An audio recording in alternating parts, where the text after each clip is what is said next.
تب بھی election commission کو الیکشن کروانے کے لیے 54 ڈیز چاہیے ہوتے ہیں.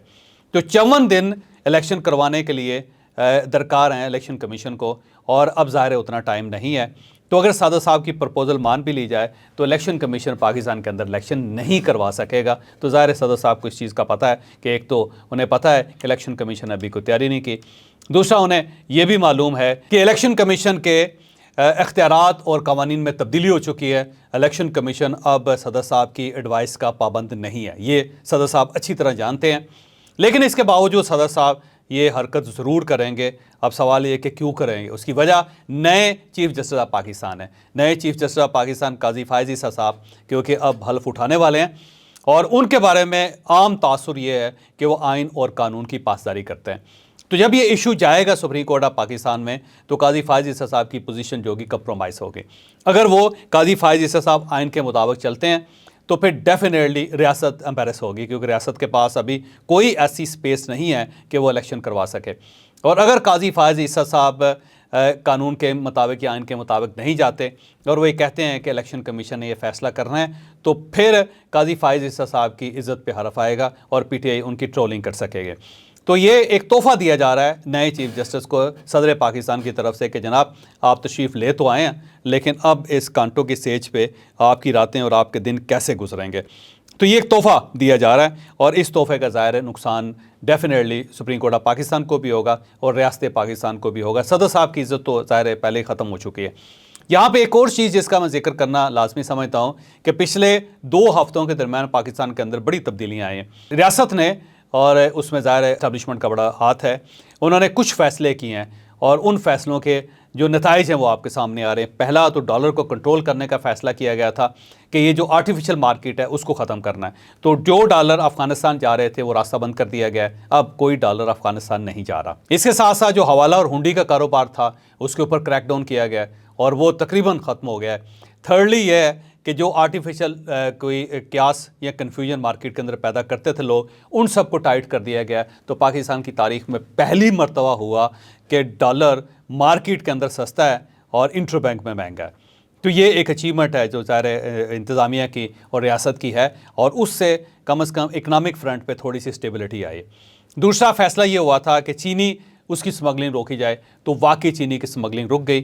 اب اس کی قیمتیں بھی نیچے آ رہی ہیں اور اس سے بھی ظاہر ایک استحکام مارکیٹ کے اندر محسوس ہو رہا ہے. تیسرا, یہ جو ایرانی پیٹرول تھا جسے پاکستان کی تاریخ میں آج تک کنٹرول نہیں کیا جا سکا, تقریباً 2 ارب اور 88 کروڑ کے لیٹر کے قریب تیل پاکستان کے اندر ایرانی آتا ہے جسے مارکیٹ کے اندر بیچا جاتا ہے. اور 295 ایسے پیٹرول پمپ ہیں, کمپنیز ہیں جو اس تیل کا کام کرتی ہے, اور اس میں سیاستدان تک انوالو ہیں. پھر 90 کے قریب 29 سیاستدان اور 90 کے قریب اس کے اندر سرکاری ملازم ہیں جو اس سارے دھندے کے اندر شامل ہیں.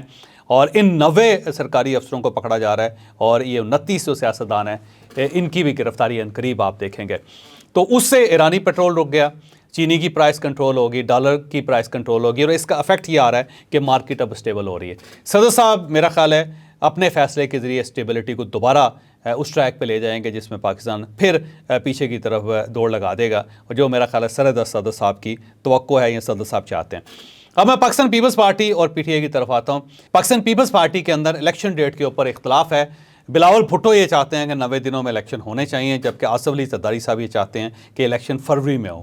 اور اب ایک ٹویٹ آصف علی زرداری صاحب کی طرف سے آئی, اور بلاول بھٹو صاحب نے پھر کیمروں کو سامنے گواہ بنا کے مائکرو فون کے اندر اپنی آواز دہرا کے انہوں نے یہ کہہ دیا کہ اگر گھر کے ایشوز ہوں تو میں بلاول بھٹو زرداری آصف علی زرداری کی بات ماننے کے لیے تیار ہے, لیکن اگر سیاسی ایشوز ہوں گے تو پھر سی ای سی کا جو فیصلہ ہوگا اسے مانا جائے گا.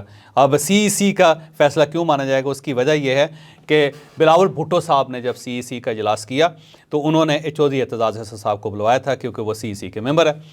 جب انہیں بلایا گیا تھا تو آصف علی زرداری صاحب نے اس کے اوپر ریزرویشن کا مظاہرہ کیا, تو انہوں نے کہا جی میں نہیں چاہتا کہ وہ اس میٹنگ میں آئیں. لیکن پھر انہیں یہ امپریشن دیا گیا کہ چودھری اعتزاز حسن صاحب کو نہیں بلایا جا رہا, آپ تشریف لے آئیں.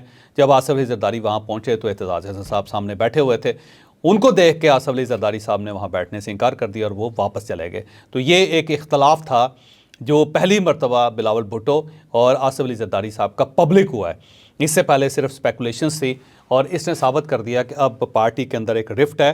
ایک دھڑا یہ چاہتا ہے کہ الیکشن جلدی ہوں اور دوسرا دھڑا یہ چاہتا ہے کہ الیکشن تاخیر کا شکار ہو. اور اب اگر یہ صدر صاحب کا فیصلہ آ جاتا ہے تو پاکستان پیپلز پارٹی کی طرف سے بلاول بھٹو زرداری اس فیصلے کو انڈورس کریں گے اور اسے خوش آمدید کہیں گے، اور یہاں سے پھر ایک نیا پھڈا پاکستان پیپلز پارٹی میں شروع ہو جائے گا. یہاں میں آپ کو یہ بھی بتاتا چلوں کہ پاکستان مسلم لیگ نون اس وقت واحد پارٹی ہے جو نہیں چاہتی کہ صدر صاحب 90 دنوں میں الیکشن کروائیں. اب وجہ کیا ہو سکتی ہے؟ اس کی وجہ صرف یہ ہے کہ پاکستان مسلم لیگ نون کو پتہ ہے کہ ابھی اگر فوری طور پہ ہم الیکشن میں گئے تو ہم الیکشن ہار جائیں گے. وہ یہ چاہتے ہیں کہ جو فیصلے وہ کر کے گئے ہیں اپنی گورنمنٹ میں اس کے اوپر تھوڑی سی گرد بیٹھ جائے، لوگ اسے بھول جائیں اور لوگوں کو صرف اب نگران حکومتوں کی جو غلطیاں ہیں وہ نظر آئیں، انہیں محسوس ہو کہ یہ لوگ بڑے ظالم ہیں اور وہ جو لوگ چلے گئے تھے وہ ان سے کم ظالم تھے. جب یہ امپریشن کریٹ ہو جائے گا تو پھر پاکستان مسلم لیگ نون چاہے گی کہ الیکشن ہو اور یہ دوبارہ الیکٹ ہو کے اقتدار میں آئیں. سرحدس انہیں الیکشن سوٹ نہیں کرتے. تو پاکستان مسلم لیگ نون کی پوری کوشش ہے کہ یہ ریاست کے ساتھ کھڑے ہوں اس وقت یا اسٹیبلشمنٹ کے ساتھ کھڑے ہوں اور فوری طور پہ الیکشن نہ کروائے جائے، جبکہ پاکستان پیپلز پارٹی کا ایک دھڑا اور اس کے ساتھ ساتھ پی ٹی آئی دونوں یہ چاہتے ہیں کہ فوری طور پہ الیکشن ہو. لہٰذا میں آج آپ کو بتا رہا ہوں کہ بہت جلد وہ ٹائم آنے والا ہے کہ عمران خان صاحب جیل کے اندر بلاول بھٹو کی تعریف کریں گے اور بلاول بھٹو باہر رہ کے عمران خان صاحب کو کہیں گے کہ ویل ڈن، الیکشن 90 دنوں کے اندر ہونا چاہیے.